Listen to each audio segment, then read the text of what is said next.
మహిమ ఘనత ప్రభావం మీకే.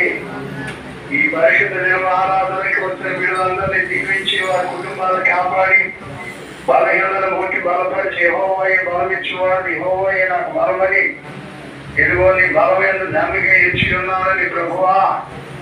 నాయన బలం కాదు, మా శక్తి కాదు, నీ కృప. నీ కృప జీవం పెట్టి ఉత్తమాన్ని కృప పెట్టి కృతజ్ఞతలు చెల్లిస్తూ మహిమ ఘనత స్తుతి స్తోత్రాలు మీకు రప్పించుకుంటూ ప్రార్థన ఆలకించండి. దేవుని దయచేయండి, శక్తి దయచేయండి, కృప దయచేయండి, ఆదరణ దయచేయండి, నీ అనుగ్రహం దయచేయండి. మీరే తోడుగా నీరుగా నిలకొలుగా ఉండి ప్రార్థనలు ఆలకించి నీ దయ దీవెన ఆశీర్వాదాలు దయచేయండి. ప్రార్థన ఆలకించండి, దీవెన దయచేసిన ప్రతి వారిని దీవించండి. లక్షాలు ప్రభావ జరిగే ప్రార్థనలు వీళ్ళందరూ పాల్గొనేలా కృప దయచేసి వారు వచ్చిన గారు ఇంద్రియ ప్రభావ వారి కుమారులు పెట్టుకున్న ప్రార్థనలు కూడా వేగంగా మీరు జరిగించబడి కాపాడి ప్రతి ఒక్క గుర్తు పెట్టుకుని రాదని కృప దయచేయండి. వెళ్ళడానికి అనుగ్రహం దయచేయండి.